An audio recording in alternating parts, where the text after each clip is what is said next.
ክርስቶስ የሚባለው መቼ ነው? ክርስቶስ የተባለበት ቅጽበት የትኛው? ይሄ ቅጽበት እኛ ልንለካው አንችልም። አስቀድሜ እንደገለጽኩት ግን ክርስቶስ ቃል የብቻው አይደለም። ክርስቶስ የሚባለው ስጋም የብቻው አይደለም። ክርስቶስ የሚባለው ወኢ መፍተው ይላል ቅዱስ ቄርሎስ ሲናገር ንስምዮ ለመለኮት ባሕቲቱ ክርስቶስ ኃይል። ሊቃነ ካህናቱ ዛሬ የሚያቀርቡት፣ ሊቃነ ጳጳሳቱ ዛሬ የሚያቀርቡት፣ ካህናት አባቶቻችን የሚያቀርቡት፣ ቀሳውስቱ የሚያቀርቡት ክርስቶስ አንድ ጊዜ ቀራንዮ ላይ ያቀረበውን መስዋዕት ነው። የምትሰዋ አንድ ጊዜ ዕለተ ዓርብ ላይ በቀራንዮ የተሰዋውን መስዋዕት ነው። የጻድቃንን ስጋ አይደለም እዚህ የምንፈትተው፣ የሰማዕታትን ደም አይደለም እዚህ የምንቀዳው። ብርሃነ መለኮቱን ጥቂቷን ሲገልጥላቸው ሐዋርያት መቋቋም አቅቷቸው ወደቁ። ተራሮቹ በሙሉ ብሩሃን ሆኑ። እስከ 3 ቀን ድረስ ጨለማ የሚባል ነገር አልነበረም። ታላቅ ኃይልና ስልጣን ያለው ነው ክርስቶስ ነው። ከዛ ይሄ እንዴት ተገለጠ? መስቀል ላይ ተገለጠ። ልብ በሉ። በዚህ አጠቃልላል መስቀል ላይ እንዴት እንደተገለጠ ክርስቶስ የሚለው በዚህ በዮሐንስ ወንጌል ምዕራፍ 6 ላይ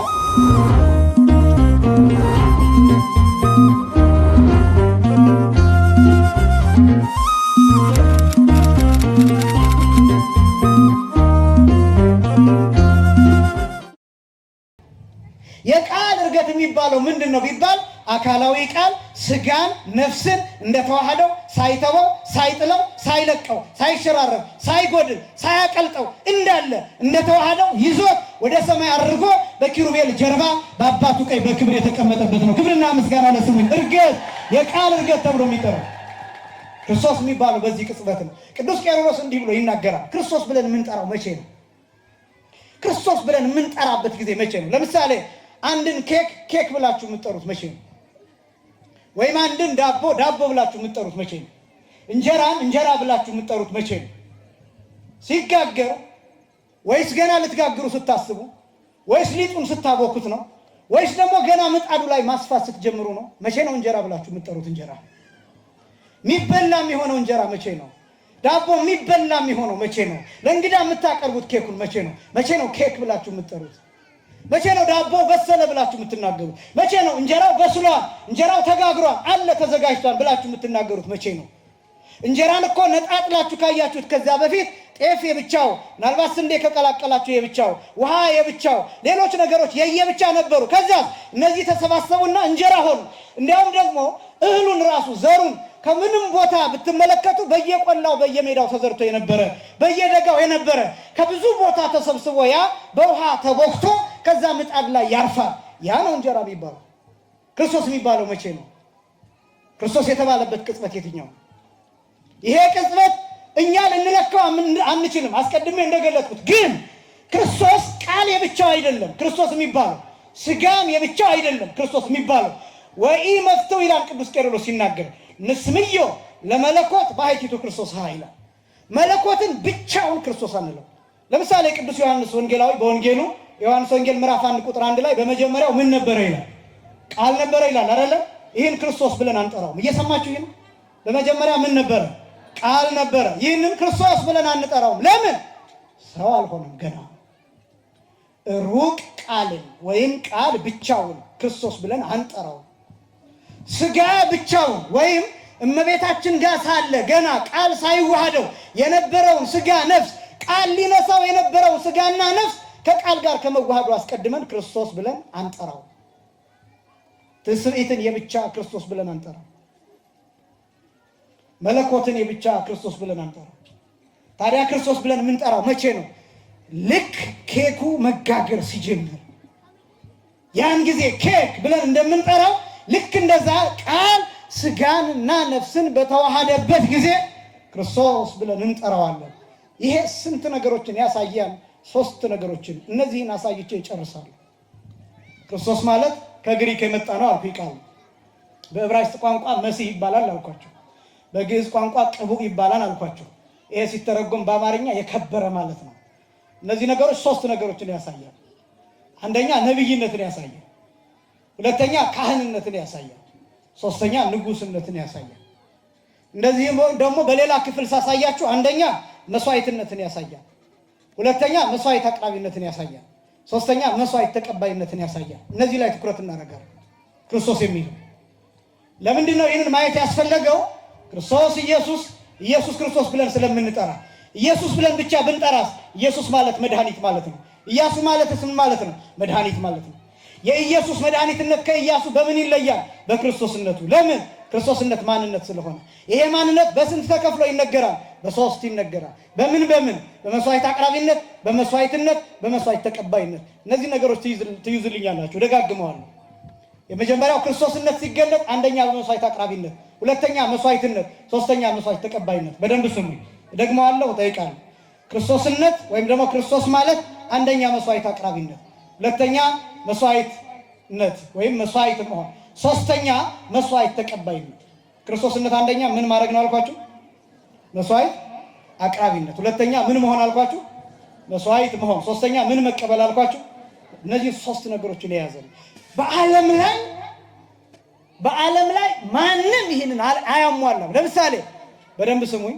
እግዚአብሔር አብ እነዚህን ሶስት ነገሮችን አያሟላም። እግዚአብሔር መንፈስ ቅዱስም እነዚህን ሶስት ነገሮችን አያሟላም። እነዚህን ሶስት ነገሮችን የሚያሟላው ክርስቶስ ብቻ ነው። እደግመዋለሁ፣ የተሳሳተ የሃይማኖት ትምህርት ያስተማርኩ እንዳይመስላችሁ። እግዚአብሔር አብ እነዚህን ሶስት ነገሮችን አያሟላም። እግዚአብሔር መንፈስ ቅዱስ እነዚህን ሶስት ነገሮችን አያሟላም። እግዚአብሔር ወልድ ኢየሱስ ክርስቶስ ብቻ እነዚህን ሶስት ነገሮችን ያሟላ። በዚህ ምክንያት ክርስቶስ ይባላል። አብ ክርስቶስ አይባልም፣ መንፈስ ቅዱስም ክርስቶስ አይባልም። በዚህ የምንገልጽበት አገላለጥ በደንብ ልብ በሉ። እግዚአብሔር አብ ሶስት ነገሮችን አያሟላም፣ እግዚአብሔር መንፈስ ቅዱስ ሶስት ነገሮችን አያሟላም ሲባል ምን ማለት ነው? እግዚአብሔር አብ መስዋዕት አይሆንም፣ ያ ማለት አይሞትም፣ አይገደልም። እግዚአብሔር መንፈስ ቅዱስም እንዲሁ። እግዚአብሔር አብ መስዋዕት አያቀርብም፣ እግዚአብሔር መንፈስ ቅዱስም እንዲሁ መስዋዕት አያቀርብም። እግዚአብሔር ወልድ ኢየሱስ ክርስቶስስ መስዋዕት ይሆናል፣ መስዋዕት ያቀርባል። እንደገና ከባህሪ አባቱ ከአብ ከባህሪ ሕይወቱ ከመንፈስ ቅዱስ ጋር ሆኖ መስዋዕትን ይቀበላል። ክብርና ምስጋና ለስሙ አጠራር ይሁን። እነዚህ እሱ ብቻ የሚያደርጋቸው። ሌሎችን ደግሞ ላሳያችሁ። ይሄ በአምላክነት በኩል ያሳየኋቸው ነው። በፍጡራን በኩል ላሳያችሁ። ለምሳሌ ቅዱስ ጊዮርጊስን እንውሰድ። ቅዱስ ጊዮርጊስ ሰማዕት ሆነ። ቅዱስ ጊዮርጊስ መስዋዕት ማቅረብ ይችላል። ምን ማቅረብ ይችላል አልኳችሁ? መስዋዕት ማቅረብ፣ ጸሎት ማቅረብ ይችላል። ቅዱስ ጊዮርጊስ ሰማዕትነት መቀበል ይችላል። ነገር ግን ቅዱስ ጊዮርጊስ መስዋዕትን መቀበል አይችልም። ምንን መቀበል አይችልም አልኳችሁ? መስዋዕትን መቀበል የሚችለው ማን ብቻ ነው? እግዚአብሔር ብቻ። ክብርና ምስጋና ለስሙ አጠራሩ ይሁንላችሁ። በደንብ ስሙ። ቅዱስ ጊዮርጊስ መስዋዕትን መቀበል አይችልም ስላችሁ ጸሎት አይሰማም አይደለም ያልኩት፣ ልመና አይሰማም አይደለም ያልኳችሁ። ራሱን ሰማዕት አድርጎ የራሱን ሰማዕትነት ራሱ መቀበል አይችልም። ማን ነው የሚቀበልለት? እግዚአብሔር ነው። ልብ በሉ። ክርስቶስስ መስዋዕት ነው፣ መስዋዕት አቅራቢ ነው። እንደገና የራሱን መስዋዕትነት ከአብና ከመንፈስ ቅዱስ ጋር ሆኖ ያሸተዋል። የራሱን መከራ፣ የራሱን ስቃይ፣ የራሱን መውጣት መውረድ፣ የራሱን ሞት፣ የራሱን መቃተት፣ የራሱን መድከም፣ የራሱን መድቀቅ፣ የራሱን በደል መሸከም፣ አጠቃላይ የራሱን መስቀል ላይ መድኗል። እነዚህን ነገሮች ከባህሪ አባቱ ከአብ ከባህሪ ሕይወቱ ከመንፈስ ቅዱስ ጋር ሆኖ ያሸተዋል። መስዋዕቱን ራሱ ይቀበላል። መስዋዕት አቅራቢ የሚባለው ለዚህ ነው። ለምሳሌ ሊቃነ ካህናቱ ዛሬ የሚያቀርቡት፣ ሊቃነ ጳጳሳቱ ዛሬ የሚያቀርቡት፣ ካህናት አባቶቻችን የሚያቀርቡት፣ ቀሳውስቱ የሚያቀርቡት ክርስቶስ አንድ ጊዜ ቀራንዮ ላይ ያቀረበውን መስዋዕት ነው። አንድ ጊዜ ቀራንዮ ላይ ያቀረበውን መስዋዕት ሊቃነ ጳጳሳቱ የራሳቸውን ስጋ አይደለም መስዋዕት አድርገው የሚያቀርቡት። ቀሳውስቱ የራሳቸውን ስጋ አይደለም መስዋዕት አድርገው የሚያቀርቡት። ሌሎቹም ዲያቆናት ደማቸውን መስዋዕት አድርገው አይደለም የሚያቀርቡት የጌታን ስጋ የጌታን ደም አንድ ጊዜ ቀራንዮ ላይ የተሰጠውን ስጋና ደም ለዘላለም የማይሻር ሆኖ ማያልፍ ሆኖ የተሰጠውን መስዋዕት ቀራንዮ ላይ የተሰጠውን ያንን መስዋዕት በእግዚአብሔር ቃል በኪዳኑ ትኩስ እያደረጉ ያቀርባሉ እንጂ ራሳቸውን መስዋዕት አድርገው አያቀርቡም። የሊቀ ጳጳስ ስጋ እንበላም፣ የሊቀ ጳጳስ ደም አንጠጣም። የቄስ ስጋ እንበላም፣ የቄስ ደም አንጠጣም። የካህን ስጋ እንበላም፣ የካህን ደም አንጠጣም። የሰባኪ የዘማሪ ስጋና ደም አንበላም፣ አንጠጣም። ምን በላውና ምን ጠጣው የጌታችን የመድኃኒታችን የኢየሱስ ክርስቶስን ቅዱስ ስጋና ክቡር ደም ነው። እንኳን የካህናቱን ይቅርና የነ አቡነ ገብረ መንፈስ ቅዱስ ስጋና ደም አንበላም፣ አንጠጣም። የነሱን አምላክ የነሱን ጌታ ስጋና ደም በዚህ ቤተክርስቲያን እንበላለን፣ እንጠጣለን። ክብርና ምስጋና ለስሙ አጠራሩ ክርስቶስ የሚባለው እሱ ነው። ቤተክርስቲያን የማንንም መስዋዕት አይደለም የምታቀርበው። እነሱን በአማላጅነታቸው ትተማመናለች፣ በኪዳናቸው ትማጸናለች፣ በሕይወታቸው ታስተምራለች፣ ታከብራለች። በቃል ኪዳናቸው፣ በምልጃቸው፣ በጸሎታቸው ትታመናለች፣ ትጠጋለች። ግንስ የምትሰዋ አንድ ጊዜ ዕለተ ዓርብ ላይ በቀራንዮ የተሰዋው መስዋዕት ነው። የጻድቃንን ስጋ አይደለም እዚህ የምንፈትተው፣ የሰማዕታትን ደም አይደለም እዚህ የምንቀዳው። የሰማዕታት ጌታ፣ የጻድቃን ጌታ፣ የጻድቃን አምላክ፣ የሰማዕታትን አምላክ የሆነውን እርሱን ነው ክርስቶስ የምንለው። ለዚህ ነው ስንቆርብም እንዲህ ነው የምንለው፣ እናምናለን ይህ የአማኑኤል ስጋ ነው፣ እናምናለን ይህ የአማኑኤል ደም ነው። ከቅድስት ድንግል ማርያም ከስጋዋ ስጋ ከነፍሷ ነፍስ ነስቶ በቀራንዮ የሰጠን በ33 ዓመት ከ3 ወሩ የሰዋልን የሰጠን ስጋና ደም ነው ብለን ነው የምንቀበለው። ክርስቶስ ማለት ይሄ በደንብ ይህንን ማወቅ አለባችሁ ምእመናን። እንዴት ጻድቃንን እስከምን ደረጃ እንደምናከብራቸው እንደምንረዳቸው ማወቅ አለባችሁ። ክርስቶስን ደግሞ ከነሱ አልቀን ለነሱም ጭምር ቤዛቸው እንደሆነ የአማላጆች ቤዛ፣ የምኖች ቤዛ አልኳችሁ? የአማላጆች ሁሉ ቤዛ፣ የነ ቅዱስ ጊዮርጊስ ቤዛ፣ የነ ቅዱስ ጊዮርጊስ አዳኝ፣ የሰማዕታት ሁሉ አዳኝ፣ የነ ቅዱስ መርቆሬዎስ አዳኝ፣ ቀዳሽ፣ ፈዋሽ፣ ለሰማዕትነት ያበቃቸው፣ ለጽናት ያበቃቸው፣ ለብርታት ያበቃቸው፣ ወደ ሰማዕትነት የጠራቸው፣ ቤዛቸው፣ መተማመኛቸው፣ መጠጊያቸው፣ ጥላቸው፣ ከለላቸው እርሱ ነው። ይህንን አውቀን ነው ሰማዕታትን የምናከብራቸው። ስለዚህ ክርስቶስ ስንል ምን እያልን እንደሆነ በፍጡራን አንጻር ሲለካ ክርስቶስ መስዋዕት አቅራቢ ይባላል። ከዛስ ምን አይነት መስዋዕት ነው ያቀረበው? በዓለም ላይ ተወዳዳሪ የሌለው መስዋዕት፣ ቃል የሌለው መስዋዕት፣ ምንም አይነት ቅንጣት ነውር የሚባል ጥፋት የሚባል የሌለው መስዋዕት፣ ከሁሉም ነገር በላይ የሆነ መስዋዕት፣ በብሉይ ኪዳን ይሰዋ ከነበረው መስዋዕት ሁሉ በላይ፣ ከታረዱት በጎች ላሞችና ጊደሮች ከነዚህ ሁሉ በላይ፣ ከነ አቤል ደም በላይ፣ ከነ መልከጼዴቅ መስዋዕት በላይ፣ ከነ ኢሳይያስ ሰማዕትነት በላይ፣ ከነ ዘካርያስ መስዋዕትነት ሰማዕትነት በላይ የሆነ ምንም የማይወዳደር መስዋዕት። ይህን መስዋዕትማ በደንብ ማወቅ አለባችሁ። ይኸውላችሁ የሰማዕታት ደም የሰማዕታት ሞት ተጨፍልቆ የክርስቶስን የደሙን አንዱን ጠብታ አያክልም። አንዱን ጠብታ። ምክንያቱም የጌታ ደም የአምላክ ደም ነው። የምን ደም ነው አልኳችሁ? የሌሎቹ የሰማዕታት ግን የፍጡር ደም ነው። የጌታ የደም አንዱ ቅንጣት፣ አንዱ ፍንጣሪ፣ የአይን የሚያበራው የለንጊኖስን አይን ያበራው ያ አንዱ የደም ፍንጣሪ አንድ ምድር ላይ ሲወድቅ ቤተ ክርስቲያን ይሰረበታል። ቃለ እግዚአብሔር የሚነገረው የኛ አባቶች የሚሉት ታቦት የሚያርፍበት፣ ጽላት የሚቀረጽበት፣ ቤተ ክርስቲያን የሚሰራበት፣ ስጋው ደግሞ የሚፈተትበትና የሚቀዳበት ቤተ ክርስቲያን የሚሰራበት እግዚአብሔር ባወቀ የጌታ ደም በነጠበበት ቦታ ነው። ከሞት የሚቀሰቅስ ነው የጌታ ደም። እናውቀዋለን። ቀራንዮ ምድር ላይ ከመስቀሉ እግር ስር ከ500 ሙታን በላይ ከ600 በታች የሚሆኑ ሙታን በአንዱ የደም ጠብታ ተቀስቅሰው በኢየሩሳሌም ምድር የጌታን አምላክነት እንደመሰከሩ እናውቃለን። ክብርና ምስጋና ለስም አጠራሩ። የደሙ ቅንጣት አንድ ሰው ይጠራል፣ እልፍ ሰው ይጠራል። የጌታ የደሙ ቅንጣት አንዱ ጠብታ ነው የምላቸው፣ አንዱ ፍንጣሪ ነው የምላቸው፣ አንዱ ፍንጣሪ ነው የምላቸው።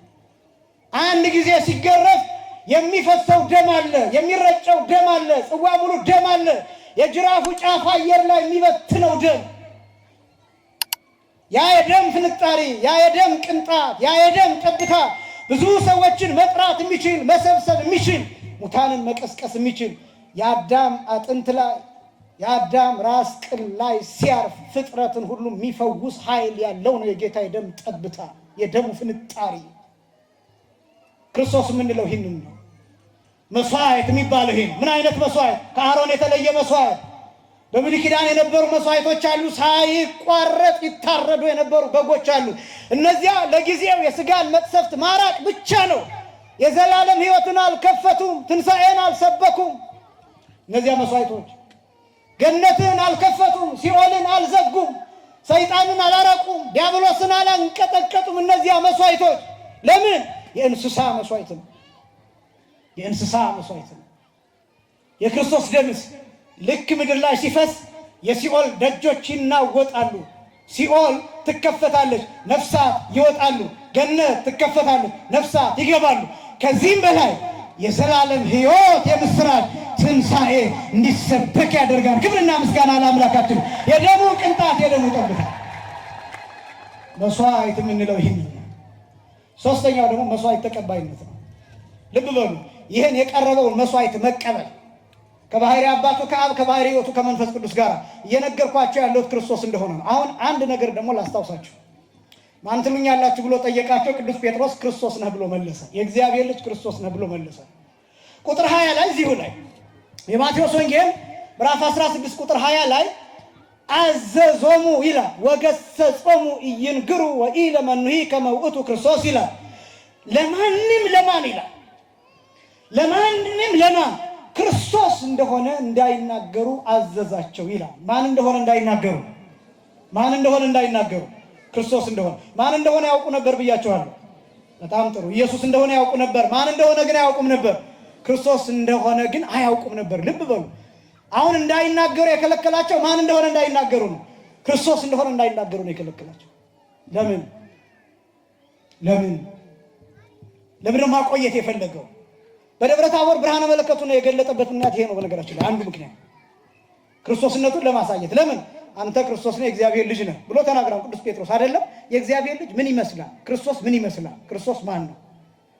ከዛስ ወደ ደብረ ታቦር ከ6 ቀን በኋላ ይዟቸው ወጣ። ከዛስ ብርሃነ መለኮቱን ገለጠላቸው። ብርሃነ መለኮቱን ጥቂቷን ሲገልጥላቸው ሐዋርያት መቋቋም አቅቷቸው ወደቁ። ተራሮቹ በሙሉ ብሩሃን ሆኑ። እስከ 3 ቀን ድረስ ጨለማ የሚባል ነገር አልነበረም። እረኞቹ እንደወጡ የቀሩበት ምክንያት በዚያ ነው። ወላጆቻቸው እረኞቹን ለመጠየቅ ዳቦ ጋግረው ሙልሙል ይዘው ሄዱ። በዚህ ምክንያት የደብረ ታቦር ሙልሙል እንጋግራለን። ምክንያቱ ያ ነው፣ ስንቅ ይዘው ስለጠየቋቸው። ብርሃናት ሆኑ ተራሮቹ በሙሉ። ለምን? የመለኮት ብርሃን ተገልጧል። ምንድነው እያደረገ የነበረው? ክርስቶስነቱን እየገለጠ። ክርስቶስነት ምንድን ነው? አምላክነት ነው። ይሄ አምላክነት ደግሞ ምን አይነት ብርሃን ያለው ነው? የባህሪ ብርሃን፣ የማይመረመር ብርሃን፣ ጥልቅ ብርሃን፣ አይምሮን የሚያልፍ ብርሃን፣ ነፍስን የሚያልፍ ብርሃን፣ ከልቡና በላይ የሆነ ብርሃን፣ ጨለማ የማያገኘው ብርሃን፣ ደመና የማይከለክለው ብርሃን፣ ተራሮች የማያሸንፉት ብርሃን። ያ ብርሃን ነው፣ ረቂቅ ብርሃን። ክርስቶስነት እሱ ነው። ክርስቶስነት ማለት ይህንን መረዳት ማለት በዚህ ብርሃን መኖር ማለት ነው። ለዚህ ነው እኔ የዓለም ምንድን ነኝ ብሎ የተናገረው፣ ብርሃን ነኝ ብሎ የተናገረው። ክርስቶስነት እሱ ነው። ይህን እንድታውቁት ነው ያስፈልገው። ለማንም ክርስቶስነቱን እንዳይናገሩ ከለከላቸው። እስከ መቼ ድረስ ቢባል እስከ ትንሣኤ ድረስ ብለው እኛ አባቶች አስቀምጠውታል። እስከ ትንሣኤ ድረስ ማለት ምን ማለት ነው ቢባል ክርስቶስ ከሞተ በኋላ ሙቶ ቀረ እንዳይባል ተነስቷል። በተነሳበት ጊዜ እውነተኛ የዓለም ብርሃን እውነተኛ አምላክ መሆኑን አሳይቷል። ክብርና ምስጋና ለስሙ ይሁን። ሞትን ድል አድርጎ በመነሳት በትንሣኤ ጊዜ ስንል የነበረው አለ ክርስቶስ ተንሥአ እሙታን እንላለን። ማን ተንሥአ እሙታን ነው የምንለው? ክርስቶስ። ኢየሱስ አይደለም ያለው። ልብ በሉ። እንዳልኳችሁ ግን ኢየሱስ ማለት ክልክል ነው እያልኳችሁ አይደለም። ኢየሱስ እንዳትሉ እያልኳችሁ አይደለም። ማን ተንሥአ እሙታን ነው የምንለው? ክርስቶስ። ለምን ክርስቶስ ብለን መጥራት አስፈለገን? ማንነቱን መግለጽ ስላለብን። ለምን? ኢየሱስ ማለት መድኃኒት ማለት ነው። ኢያሱ ማለትም መድኃኒት ማለት ነው። ታዲያ ከኢያሱ መድኃኒትነት በምን እንለየዋለን? ክርስቶስ በሚለው። ኢያሱ መድኃኒት ተብሎ ቢተረጎምም ክርስቶስ ግን አይባልም። ኢሳይያስ መድኃኒት ተብሎ ይተረጎማል፣ በፍጹም ክርስቶስ ግን አይባልም። ሆሴዕ ኢዮስያስ መድኃኒት ማለት ነው፣ በፍጹም ግን ክርስቶስ ተብለው አይጠሩም። ለምን? ክርስቶስ ከሙታን ተለይቶ የተነሳ መስቀል ላይ የሞተ በመስቀል ሞት የሞተ እስከ መስቀል ሞት የታዘዘ ሲኦል በአካለ ነፍስ መለኮት ያልተለየችው ነፍሱ ወደ ሲኦል ሄደች። ከዛ በመቃብር 3 መዓልት 3 ሌሊት ቆይቶ ሞትን ድል አድርጎ የተነሳው ነው። ክርስቶስ ማለት እሱ ነው። ክብርና ምስጋና ለስሙ። ክርስቶስ ማለት እሱ ነው። ስለዚህ ክርስቶስ ተንሥአ እሙታን እንልና ቀጥለን ምን እንላለን? በአብይ ታላቅ ኃይልና ስልጣን ያለው ነው ክርስቶስ ማለት። ከዛ ይሄ እንዴት ተገለጠ? መስቀል ላይ ተገለጠ። ልብ በሉ። በዚህ አጠቃልላለሁ መስቀል ላይ እንዴት እንደተገለጠ ክርስቶስ የሚለው በዚህ በዮሐንስ ወንጌል ምዕራፍ 6 ላይ ክርስቶስነቱን የተቃወሙት የዮሴፍ ልጅ ነው ብለው ለቱ ስፋት የተናገሩበት ምክንያት ሥጋዬን የበላ ደሜን የጠጣ የዘላለም ምን አለው? ሕይወት አለው እያለ ሲያስተምር ነበር። ልብ በሉ። ሙሴ መና ሰጣችሁ፣ ነገር ግን አባቶቻችሁ መና በሉ፣ በምድረ በዳ ሞቱ፣ እኔ ከሰማይ የወረድኩ የሕይወት እንጀራ ነው እያለ ይናገር ነበር። ይሄን የት ገለጠው ቢባል መስቀል ላይ ነው የተገለጠው። ከምታስቡት በላይ መስቀል ላይ የተፈጸመው ምስጢር፣ መስቀል ላይ የታየው ምስጢር ከምታስቡት በላይ ነው። ወጣቶች፣ ወንድሞች እና እህቶች ይህንን በደንብ እንድታሰላስሉ እፈልጋለሁ። ክርስቶስነቱ ይበልጥ የተገለጠው ከዚያ በፊት ነበር። የተገለጠው ግን መስቀል ላይ ነው የተገለጠው። ለምን? ስጋውን ሲቆርስ ደሙን ሲያፈስ መጋቢነቱ ተለወጠ፣ ተገለጠ። አምላክነቱ ተገለጠ። ሰው መሆኑ ስጋ መልበሱ ተገለጠ። ራሱን ሲፈትት ራሱን ምግብ አድርጎ ሲሰጥ፣ ራሱን የሕይወት መጠጥ አድርጎ ሲሰጥ እየደቀቀ ለኛ የሚያደርጉትን አያውቁምና ምን በላቸው ሲል ይቅር በላቸው ሲል ክርስቶስነቱ ተገለጠ፣ ርኅራኄው ተገለጠ፣ ሙሽራነቱ ተገለጠ፣ አባትነቱ ተገለጠ። የእሾህ አክሊል ደፍቶ መስቀል ላይ በደም አጌጠ፣ በራቁትነቱ አጌጠ፣ ስለኛ ተራቆተ፣ ስለኛ ደቀቀ፣ ስለኛ የእሾህ አክሊሉ ጭንቅላቱን እየፈጠፈጠው የፍቅር ቃላትን እየጮኸ እየጓጎረ ሞተ። ጨርቅ ሆኖ ሞተ። እንደ ጨርቅ ሆኖ መስቀል ላይ ስጋው አልቆ አጥንቱ ብቻ ቀርቶ ዓይኑን ደም እየሸፈነው ከላዩ ላይ ደም እየፈላ በሰባ አይነት ከምድር ውሃ አፍልቶ ጥንታውያንን በኖህ ጊዜ የነበሩትን ሰዎች ስላጠፋቸው ፋንታ ከጭንቅላቱ መዓት ደም ወደ ላይ እያፈላ ጭንቅላቱ ደም እየተፋ የራስ ቅሉ ደም እየፈለቀበት ደም እየመነጨበት ላዩ ላይ የተተከለው ሾህ እስከ ልቡ ድረስ እየሰመጠ ጭንቅላቱ እንደ እባብ ጭንቅላት እየተቀጠቀጠ እየደቀቀ ነው የሞተው ክርስቶስ። ክርስቶስነቱ ተገለጠ፣ አባትነቱ ተገለጠ፣ ርኅራኄው ተገለጠ፣ ሙሽራነቱ ተገለጠ፣ መስዋዕትነቱ ተገለጠ።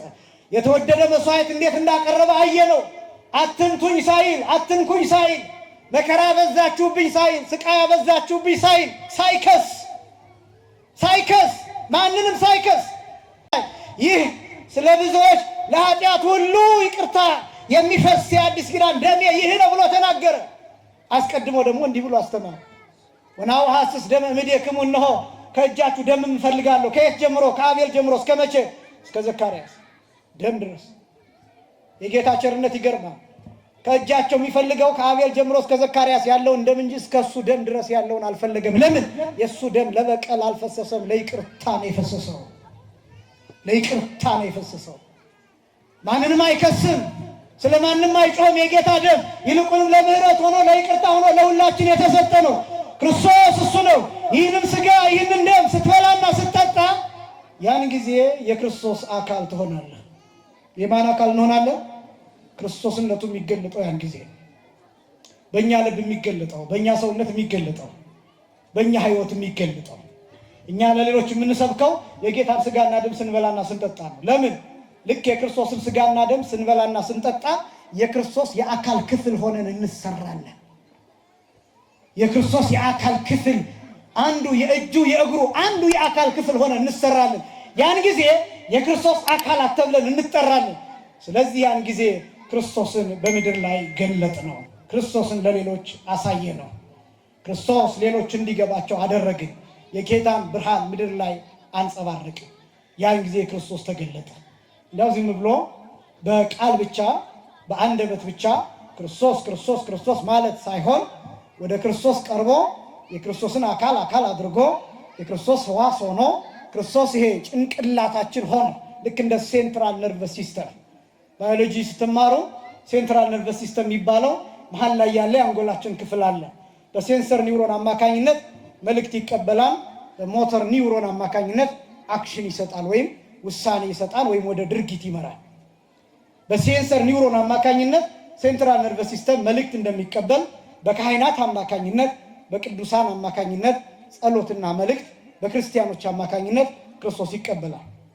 የቤተክርስቲያን ራስ ማለት ይሄ የራስ ቅል ማለት አይደለም፣ አንጎል ማለት ነው። ሴንትራል ነርቨስ ሲስተም ዋና ማዕከሉ ማለት ነው የቤተክርስቲያን ራስ የሚባለው።